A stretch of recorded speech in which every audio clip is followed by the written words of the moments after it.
चला तर मुलांनो, आज आपण पाहूया पदावली कशी सोडवायची। इयत्ता 7वी मध्ये पदावलीवर उदाहरणे दिलेली आहेत। काहीतरी सराव संच 25 मध्ये अशा प्रकारची गणिते सोडवायला दिली आहेत। तर पदावली सोडवताना काय करायचं, तर अगोदर गुणाकार किंवा भागाकाराची क्रिया करायची व नंतर बेरीज वजाबाकीची क्रिया करायची। चला ही पदावली मी तुम्हाला सोडवून दाखवते। तर इथे पदावली सोडवताना सुरुवातीला काय करायचं, भागाकार किंवा गुणाकार दोन्हीपैकी कोणती क्रिया केली तरी चालेल। आपण गुणाकार अगोदर आलाय तर गुणाकाराची करूया। 50 गुणिले 5 ह्याचं उत्तर आलं आहे आपल्या 250। 5 5 25 आणि 0 ॲज इट इज लिहायचं आहे भागिले 2 अधिक 24।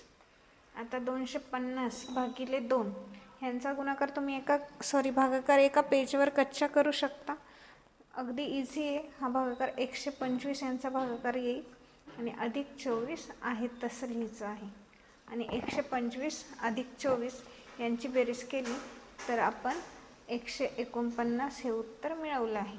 म्हणजे पहिली क्रिया काय केली तर आपण इथे पहिली गुणाकाराची क्रिया केली, दुसरी क्रिया काय केली तर इथे भागाकाराची क्रिया केली आणि तिसरी क्रिया काय केली तर बेरजेची क्रिया केली।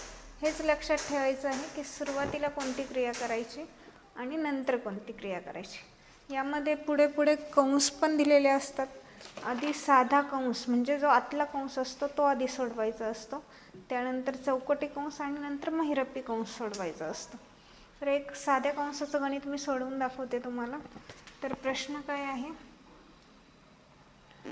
13 गुणिले 4 हे एका साध्या कंसात आहे भागिले 2 वजा 26। आता बघा या उदाहरणामध्ये आधी कंसातील क्रिया करून घ्यायची, म्हणून 13 गुणिले 4 यांचा गुणाकार किती आला तर 52 भागिले 2 वजा 26। आता 52ला 2ने भागलं तर यांचा भागाकार किती येईल 26। 26 वजा 26 यांचं उत्तर आलं आहे आपल्याला 0। अशाच प्रकारे जास्त कंसाचं एक उदाहरण तुम्हाला सोडून दाखवते। हे महिरपी कंस असतो, त्यामध्ये साधा कंस आहे 220 वजा 140 अधिक 10 गुणिले 9 अधिक वजा 2 गुणिले 5 आणि महिरपी कंस वजा 100। आता यामध्ये काय करायचं आहे, अगोदर आपल्याला हे साधे कंस सोडवून घ्यायचे आहेत। हा कंस झाला, हा कंस झाला आणि त्यानंतर तर अगोदर काय करायचं आहे, आपल्याला हे साधे कंस सोडवायचे आहे। तर महिरपी कंस आहे तसा लिहायचा आहे आणि 220 वजा 140 यांची वजाबाकी किती येते तर 80 अधिक चौकटी कंस पण आहे तसाच ठेवायचा।